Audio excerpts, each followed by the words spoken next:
Hey everyone, and welcome back to Talk in English. Hi everyone, we are so excited to learn with you today. I'm Sophia, and this is Daniel. Our goal is to make English easy and fun for you. Exactly. If you enjoy our lessons, please hit the like button and subscribe. It really supports the channel. Today, we are talking about transportation. We will practice listening, learn key words and phrases, and boost your confidence. Ready? Let's dive in. So, Daniel, before we start talking about cars and trains, how are you feeling today? You have a very big smile on your face. Do I? Well, thank you, Sophia. I am feeling fantastic today, actually. I think it's because of the weather. Have you looked outside? I have. It is absolutely beautiful. The sun is shining, the sky is blue, and it's not too hot. It is perfect. Exactly. It puts me in such a good mood. And because the weather is so nice, I finally managed to do something I have been planning for weeks. Oh? What is that? Did you go for a hike? Not a hike, but close. I finally fixed my old bicycle. Really? I didn't know your bicycle was broken. Oh, yes. It has been sitting in my garage for 2 months. It had a flat tire, and the chain was very rusty. But yesterday, I spent the whole afternoon fixing it. I got my hands all dirty with grease, but now it works perfectly. That is impressive, Daniel. I am not very good at fixing things. If my car breaks, I just call a mechanic. There's nothing wrong with that. Mechanics are professionals. But I felt very proud of myself. So, this morning, I rode my bike to the studio. That sounds lovely. A nice bike ride in the sunshine? I am a little jealous, to be honest. Why? How are you, Sophia? You look a little tired? You know me too well. I'm good, but I had a very stressful morning. Oh, no. What happened? It was the traffic. I left my house early, but the highway was completely stopped. I sat in my car for almost an hour, just moving inch by inch. It was frustrating. I am sorry to hear that. Traffic jams are the worst way to start the day. They really drain your energy. They do. But, my terrible morning is actually perfect for our topic today. You are right. We are talking about transportation, moving from one place to another. Yes, it is something we all do every single day, unless you stay in bed all day. Which sounds nice, but most of us have to go to work, go to school, or go to the market. We need transportation to live our lives. Exactly. And the most common type of transportation we experience is called the commute. That is a very important word, commute. C-O-M-M-U-T-E. Daniel, can you explain to our friends watching what a commute is? Of course. A commute is the regular journey you make between your home and your work or school. It's the trip you do every day. Right. It's not a vacation trip, it's a routine trip. For example, my drive from my house to the studio is my daily commute. And everyone's commute is different. Some people have a long commute, some have a short one. Sophia, tell us more about your commute. You drive, right? Yes, I drive. I live in the suburbs, so I am quite far from the city center. My commute usually takes about 45 minutes if the roads are clear. 45 minutes is a long time to be in a car twice a day. Do you like driving? It depends. I like the privacy of my car. It is my own little space. I can listen to the radio or I listen to podcasts. Sometimes I listen to English lessons just like our viewers. That is a great use of time, turning your car into a classroom. Exactly. And I can sing very loudly along with the music and nobody can hear me. That is the best part. I can imagine that. So driving has some benefits, but what about the negatives, besides the traffic? The biggest problem is parking. Finding a parking space in the city is a nightmare. A nightmare? Yes, it is very difficult. Sometimes I drive around for 20 minutes just looking for a spot, and then it's usually very expensive. I have to pay for a parking ticket every day. That adds up. It can become very expensive. What about you, Daniel? You fixed your bicycle, so is your commute usually by bicycle? Yes, I try to ride my bike or walk as much as possible. I live closer to the city than you, so my commute is only about 20 minutes. That sounds much more relaxing than sitting in traffic. It usually is. I love it because it wakes me up. The fresh air hits my face, I get some exercise, and my blood starts pumping. By the time I arrive at work, I feel ready to start the day. And it's free. You don't have to pay for gas or parking. Exactly. It is very cheap, and it's good for the environment. But there is one big problem with my commute. Let me guess. The weather? You got it, the weather. Until it's sunny like today, it's paradise. But if it's raining, ugh, it's miserable. I can imagine. Arriving at work soaking wet is not professional. No, it's not. I have to wear a raincoat and waterproof pants, and sometimes I still get wet. And if it's very windy, pedaling the bike is hard work. On those days, I wish I had a car like you. See? Every type of transportation has good points and bad points. Very true. But Sophia, you mentioned earlier that you were stuck in traffic this morning. Was it rush hour? Oh, yes, it was definitely rush hour. Rush hour. That's another key phrase. Can you explain it, Sophia? Sure. Rush hour is the time of day when traffic is the busiest. It's when everyone is rushing to get to work or rushing to get home. Usually that's around 8 in the morning and 5 or 6 in the evening, right? Yes, during rush hour, the roads are completely full. We have an expression for this in English. We say the traffic is bumper to bumper. Bumper to bumper. That means the cars are so close to each other that their bumpers are almost touching. Exactly. It moves so slowly. And you can see the other drivers. Everyone looks stressed or bored. Some people look angry. We call that road rage, when people get angry at other drivers. Yes, rush hour brings out the road rage in people, honking their horns, shouting. It is not a peaceful time. That's why I try to leave my house a little earlier before rush hour. That's a smart strategy. Avoiding rush hour is the best way to have a happy commute. So we have talked about driving and biking, but there are so many other ways to get around a city. That's right. In big cities, many people don't drive or bike. They use public transportation. Buses, subways, trams. Let's talk about those next. Are you ready to compare public and private transportation? I am ready. Let's get into the details in the next part of our lesson.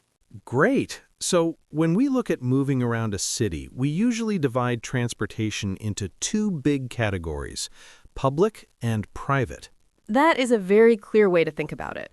Public transportation refers to systems like buses, trains, and subways that are shared by everyone. They are run by the city or the government. Exactly. And the most common form of public transport found in almost every city is the bus. Ah, the bus. It is a classic. It is usually the cheapest way to travel, but I remember when I first moved to the city, I found the bus a little confusing. Why was it confusing? I never knew how to pay. In the past, you needed exact coins to put in a metal box next to the driver. I was always searching my pockets for change. I remember that too. It was stressful if you didn't have the right coins. But thankfully, most modern cities have changed. Now we usually use a card system or a smartphone app. Yes, it is much easier. You just tap your card or scan your phone when you enter. It makes getting on the bus much faster. But, Sophia, riding the bus isn't just about paying. There are social rules too. We call this etiquette. Etiquette means polite behavior. On a bus, the most important rule is about seating. Have you noticed that some seats are different colors, usually near the front door? Yes, those are priority seats. They're reserved for elderly people, pregnant women, or people with disabilities. Exactly. So if you are young and healthy and you're sitting in a priority seat, you must stand up if an older person gets on the bus. It is very rude to stay seated. Actually, even if it's not a priority seat, it's polite to offer your seat to someone who needs it more. It's a small act of kindness. That is true. But Daniel, sometimes there are no seats at all. During rush hour, the bus can be incredibly crowded. Oh, I hate that feeling. You're squeezed in with strangers, shoulder to shoulder. You have to stand and hold on to the handrail or the plastic strap hanging from the ceiling. And when the bus driver brakes suddenly, whoa, everyone falls forward. It can be a little chaotic. That stopping and starting brings up another problem I have with buses: motion sickness. Oh, motion sickness. That is when you feel sick to your stomach because of the movement of the vehicle. I suffer from that too. It is terrible. If I try to read a book or look at my phone on a moving bus, I immediately feel dizzy and nauseous. Me too. The best trick is to put your phone away and look out the window. Keep your eyes on the horizon. It really helps. That's good advice. Now, Sophia, before we talk about trains, I want to address a very common question I get from our students. It's about grammar. Is it about prepositions? I think I know what you're going to say. Yes, it's the classic confusion. Do I get in the bus or on the bus? That is such a good question. In English, we use different prepositions for different vehicles, and it can seem random, but there is a logic to it. What is the rule? Here's the simple trick. If you can stand up and walk inside the vehicle, you use on. Ah, I see. So on a bus, the ceiling is high. I can stand up and walk to my seat. So I get on the bus. Exactly. The same is true for a train. You get on the train. And a plane. You get on the plane. Okay, that makes sense. But what about a car? In a car, the ceiling is low. You cannot stand up. You have to crouch down and sit to enter. So you get in the car. That is perfect. So get in a taxi, get in a truck, but get on a bus. Precisely.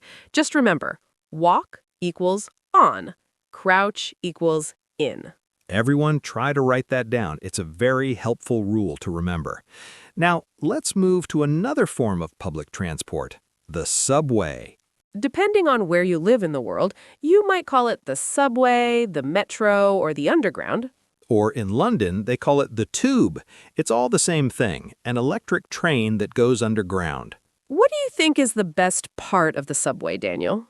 Definitely the speed. Because it's underground, it doesn't have to deal with traffic lights, pedestrians, or traffic jams. It just zooms from station to station. I agree. It is usually the fastest way to get across a big city. But the environment is, well, it's underground. True, it can be dark, hot, and noisy. There's no scenery to look at. You just see the dark tunnel walls whizzing by. And subway systems can be complicated. You often have to transfer. Transfer, that's a key vocabulary word. Can you explain it?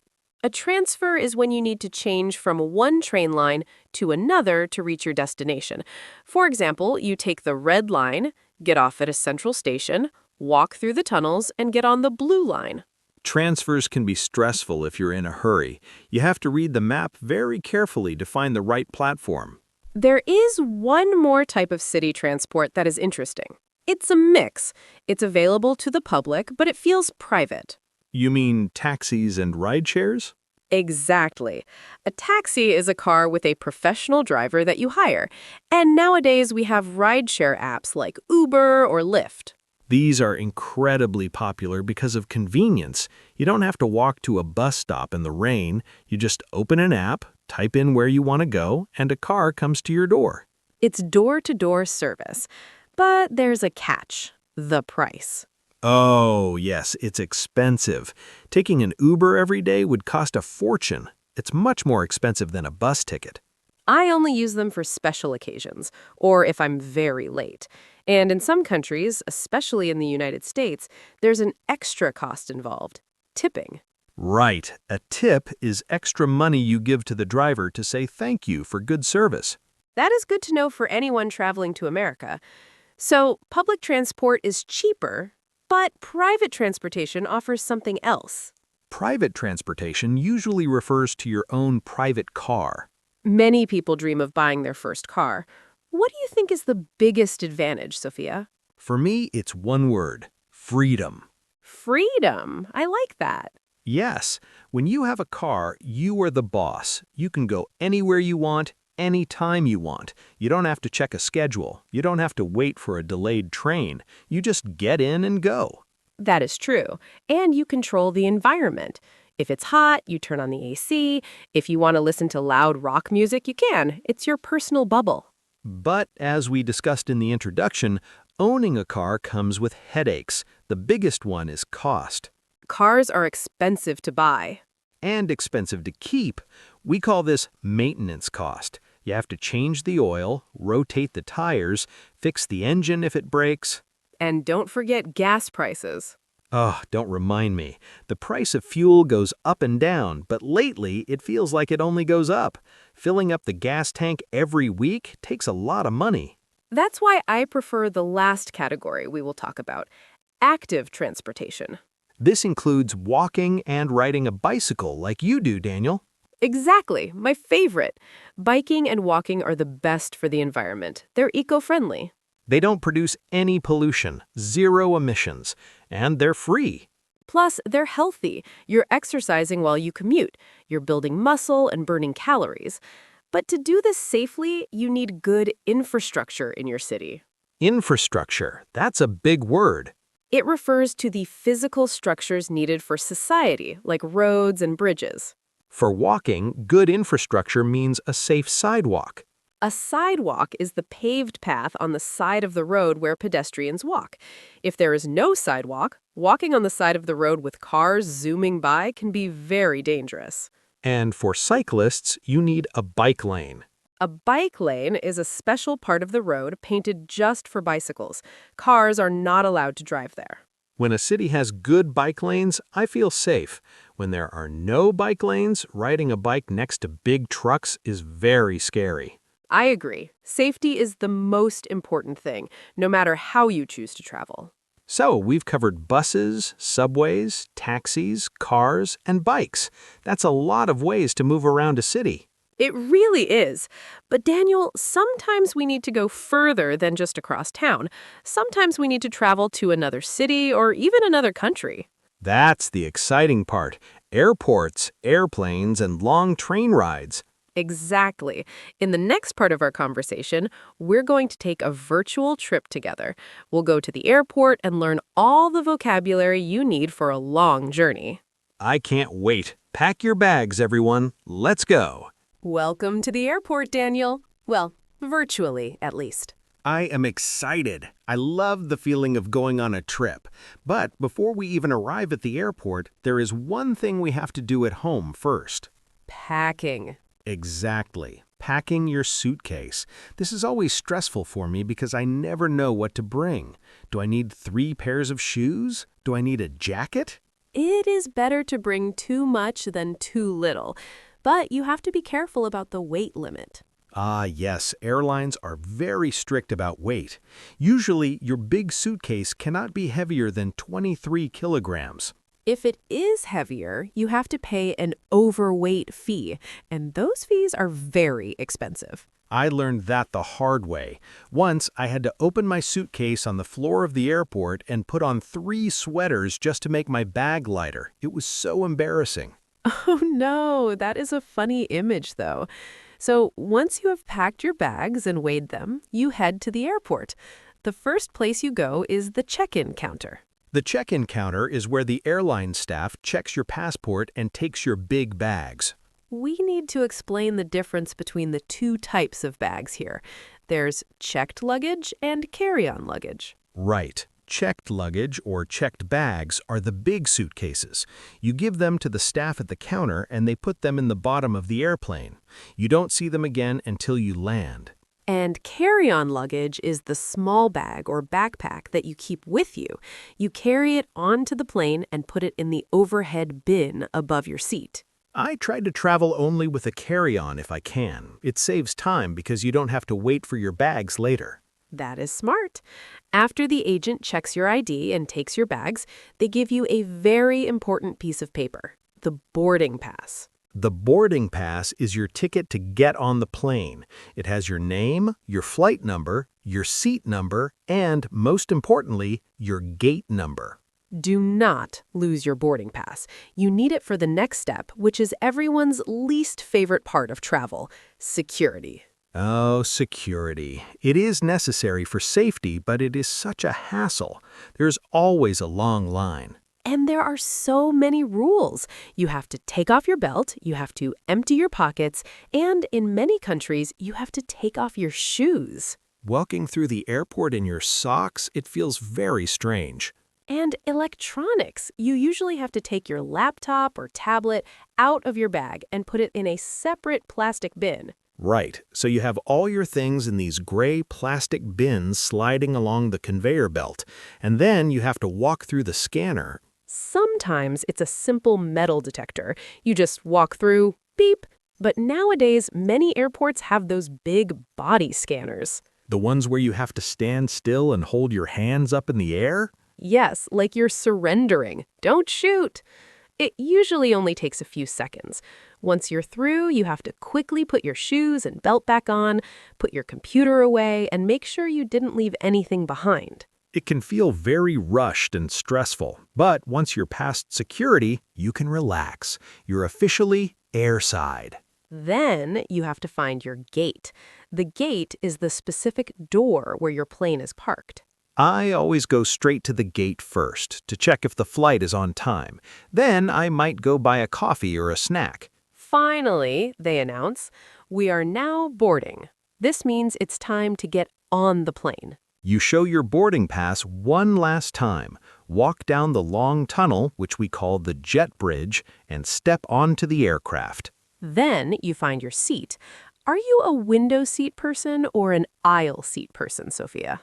Definitely window. I love looking outside. What about you? I prefer the aisle seat. I have long legs, so I like to be able to stretch out a little bit, and I don't have to climb over anyone if I need to use the restroom. That makes sense. Once everyone is seated, the plane taxis to the runway and then take off. Takeoff is when the plane leaves the ground and flies up into the sky. It's my favorite feeling. The power of the engines is incredible. And the opposite of takeoff is landing. That's when the plane comes back down to the ground at your destination. Hopefully a smooth landing. But Sophia, if you travel very far, like from New York to Tokyo, you have to deal with jet lag. Jet lag, that's the worst. Jet lag is when your body is confused about what time it is because you crossed so many time zones. Your body thinks it's 2 a.m. and you want to sleep, but outside it's 2 p.m. and the sun is shining. You feel tired, dizzy, and sometimes a little grumpy. The only cure for jet lag is sunshine and coffee. I agree. So, flying is amazing for long distances. It's fast, but sometimes I prefer to stay on the ground. Me too. Sometimes taking the train is a much better experience. Train travel feels more romantic, doesn't it? It feels classic, and it's usually much less stressful than the airport. Definitely. You don't have to arrive 2 hours early. You don't have to take off your shoes for security. You just walk into the station and get on the train. But you still need a ticket. When you buy a train ticket, you have two main choices, one-way or round trip. A one-way ticket means you go from point A to point B, and that's it. You're not coming back, or at least not yet. And a round-trip ticket means you go to your destination and you have a ticket to come back home. In the UK, they often call this a return ticket or a single ticket. That is a good distinction. In American English, we stick to one-way and round trip. So, you have your ticket. Now you wait on the platform.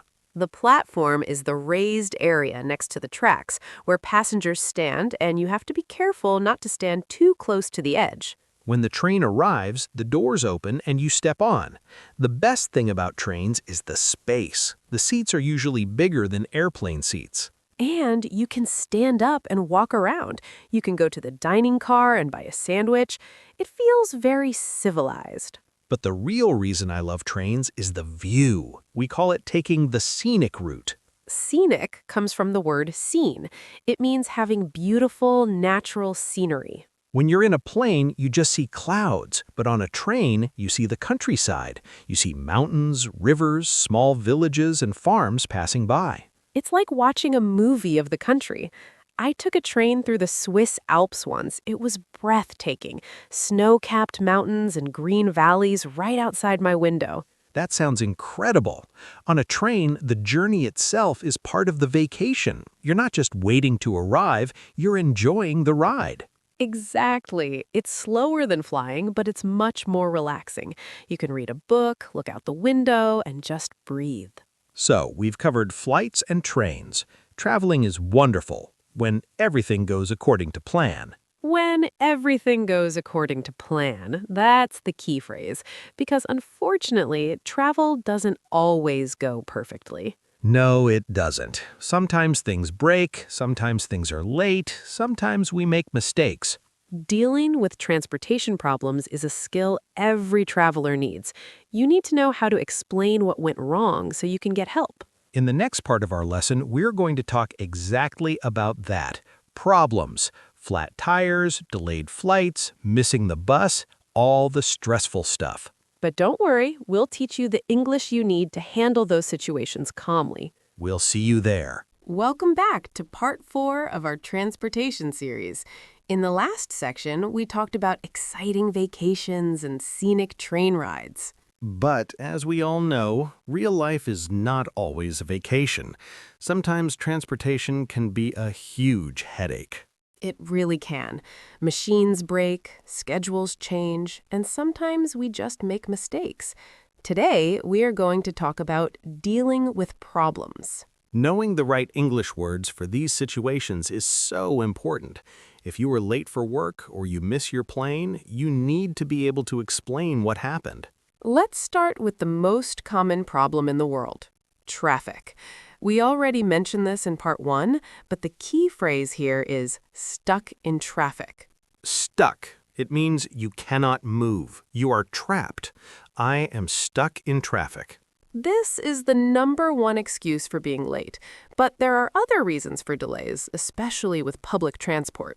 Yes, if you are at the airport or the train station, you might see the word delayed on the screen. Delayed means it is late, but it is still coming. Maybe it's 10 minutes late, maybe 2 hours. You just have to wait. But the word you never want to see is canceled. Oh no. Canceled means the train or plane is not coming at all. You have to find a completely different way to travel. That is very stressful, but sometimes the problem isn't the schedule. Sometimes the problem is the vehicle itself. For car drivers, the classic problem is a flat tire. A flat tire happens when a sharp object, like a nail or a piece of glass, punctures the rubber tire. All the air comes out, and the tire becomes flat against the road. You cannot drive on a flat tire. It is dangerous, and it will ruin your car. So you have to fix it. Sophia, have you ever changed a flat tire? I have, actually. My father taught me. It is dirty work, but it's a good skill to have. Can you describe the process for us? Sure. First, you have to pull over to a safe place. Then you open the trunk and take out the spare tire and the jack. A jack is a tool, right? Not a person named Jack. Correct. A jack is a metal tool that lifts the heavy car up into the air. You put the jack under the car and turn the handle. The car goes up. Then what? Then you use a wrench to unscrew the heavy metal bolts holding the tire on. We call these lug nuts. You take the old tire off, put the new spare tire on, and screw the lug nuts back in tight. And then you lower the car back down. Exactly. And then you need to wash your hands because they will be covered in black grease. That sounds like hard work. I think I would just call for roadside assistance. That is also a valid option. Now, sometimes the vehicle is fine, but we make the mistake. Like missing the bus. I missed the bus. This means you arrived at the bus stop at 8:05, but the bus left at 8. You were too late. Or you are on the bus, but you get confused. You get off at the wrong stop. I do this when I travel to new cities. I think, oh, this looks like my street. I get off, the bus drives away, and then I realize, uh-oh, I am lost. That is a terrible feeling. So, Sophia, let's practice using this English in real situations. Great idea. Let's do a role play. A role play is where we act out a short scene. What is our first scenario? Scenario 1. I'm late for work because of a transportation problem. You are my boss, Mr. Smith. I need to call you and explain. Okay, I'll be the strict boss. Ring, ring, ring. Hello, Mr. Smith. This is Sophia.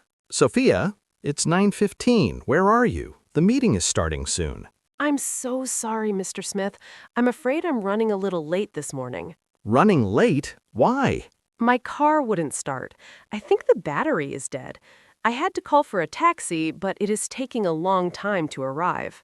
Oh, that is unfortunate. How long will you be? The taxi will be here in 5 minutes. I should be at the office by 9:45. I apologize for the inconvenience. All right, Sophia. Get here as soon as you can. Drive safe. Thank you, Mr. Smith. See you soon. Click. Wow, that was good. You used some great phrases.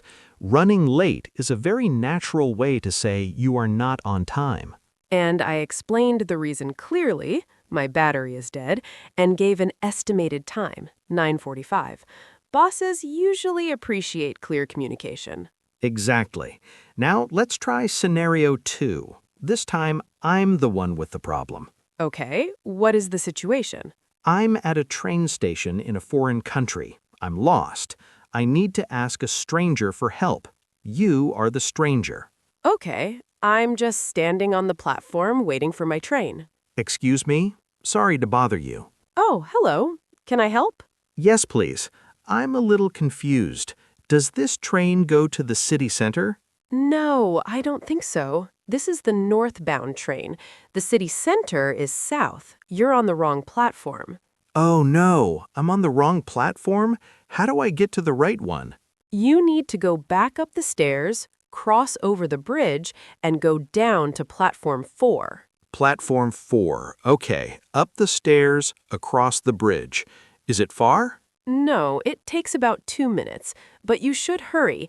I think the train to the city center is arriving in 5 minutes. Thank you so much for your help.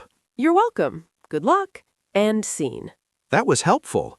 Asking for directions can be scary, but most people are happy to help. Yes, key phrases like, does this train go to, and which platform is for are very useful. And listening to the directions is important too. Up the stairs, across the bridge. These are prepositions of movement. Exactly. Dealing with problems is never fun, but if you stay calm and use your English, you can solve them. We have covered so much today. Commuting, public transport, travel, and problems. But we're not done yet. We want to make sure you remember the most important words from this lesson. That's right. In the next and final part of our video, we are going to have a vocabulary masterclass. We will review the key words, define them, and give you more example sentences to practice. Stick with us. You are doing great. See you in the final section.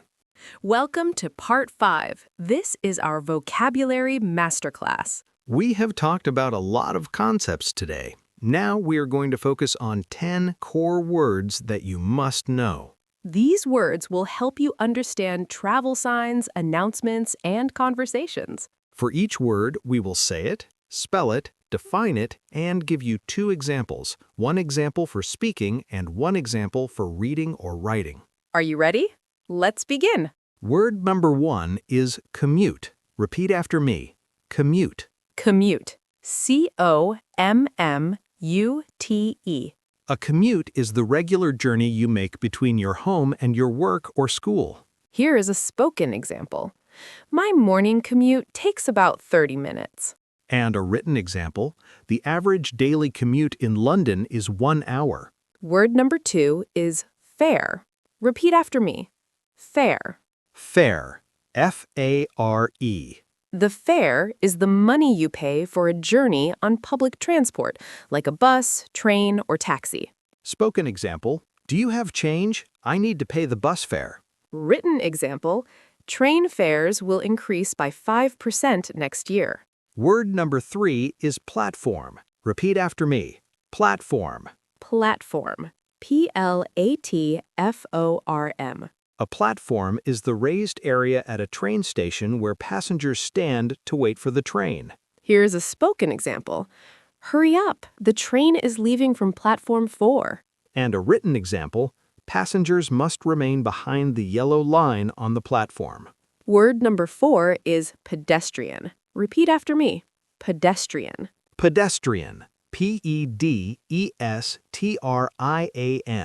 A pedestrian is a person who is walking along a road or in a developed area.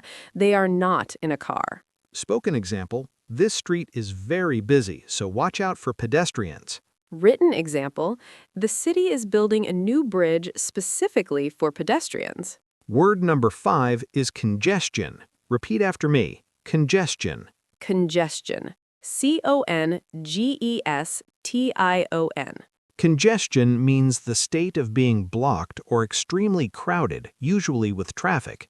It is a more formal word for a traffic jam. Spoken example, I'm late because the traffic congestion is terrible today. Written example, traffic congestion causes significant delays in major cities. Word number 6 is luggage. Repeat after me. Luggage. Luggage. Luggage. Luggage refers to the bags and suitcases that contain your clothes and belongings when you travel. Spoken example, can you help me carry my luggage? It is very heavy. Written example, please do not leave your luggage unattended in the terminal. Word number 7 is delay. Repeat after me. Delay. Delay. Delay. A delay is a period of time by which something is late or postponed. Spoken example, sorry I'm late, there was a delay on the subway. Written example, we apologize for the 30-minute delay due to bad weather. Word number 8 is transfer. Repeat after me. Transfer. Transfer. Transfer. To transfer means to change from one vehicle or line to another during a journey. Spoken example, to get to the airport, you have to transfer at Central Station. Written example, this ticket allows for one free transfer between bus lines. Word number 9 is route. Repeat after me. Route. Route. Route. A route is a way or course taken in getting from a starting point to a destination. Spoken example, let's take a different route. This road is closed. Written example, the bus route operates from 6 a.m. to 10 p.m. And finally, word number 10 is vehicle. Repeat after me. Vehicle. Vehicle. Vehicle. A vehicle is a machine used for transporting people or goods, such as a car, bus, truck, or bike. Spoken example, is that your vehicle parked outside? Written example, all vehicles must be registered with the government. Excellent job, everyone. Those are 10 very powerful words. If you know these words, you will feel much more confident when you travel. Try to write them down in your notebook. Practice the spelling. And try to make your own sentences. That is the best way to remember. We are almost finished. In the final part of our video, we have a question for you. Yes, we want to hear your stories, so stay tuned for the conclusion and the question of the day. Wow, Daniel, we have traveled a long way today. We certainly have. We started right here in our own neighborhood with our daily commute, and we ended up flying across the world. Let's take a quick moment to look back at what we learned. Today was a big lesson. It really was. We started by comparing private transportation, like cars and bikes, with public transportation, like buses and subways. We learned the difference between getting in a car and getting on a bus. Remember, if you can walk, you get on. Then we went to the airport. We talked about check-in counters, boarding passes, and security checks. And we didn't forget about trains. We learned about platforms, round-trip tickets, and taking the scenic route. Finally, we prepared you for the hard days. We talked about getting stuck in traffic, changing a flat tire, and handling delays. And of course, our vocabulary masterclass. You now have 10 powerful new words in your English toolkit. I hope you feel more confident now. Next time you are at a station or an airport, look around, read the signs, listen to the announcements. You will realize that you understand much more than before. Exactly. The world is full of English, especially when we travel. Now, speaking of travel, we have arrived at my favorite part of the video. It is time for the question of the day. We love reading your comments. It's amazing to see our community growing and learning together. Today's question is fun. We want you to use your imagination. The question is, if you could go anywhere in the world right now, which mode of transportation would you choose and why? Ooh, that's a good one. It's not just about where you go, but how you get there. Exactly. Would you choose a fast airplane because you're impatient? Would you choose a slow train to see the mountains? Or maybe a boat? What about you, Daniel? I think I would choose a luxury train across Europe. I want to sit in a comfortable seat, drink tea, and watch the castles go by. It sounds so relaxing. What about you, Sophia? I think I would choose a sailboat. I want to sail to a tropical island. It is slow, but the ocean air is so fresh. That sounds dreamy. Okay, everyone, now it is your turn. Please type your answer in the comments below. Try to write 1 or 2 full sentences. You can say, I would take a car because I love driving, or I would take a plane because I want to arrive quickly. Don't worry about making mistakes. We're all here to learn. We will try to read and reply to as many of you as possible. Before you go, we have one small favor to ask. If you enjoyed this lesson and found it helpful, please give this video a thumbs up. It really helps our channel grow. And if you haven't already, please click that subscribe button and turn on the notification bell.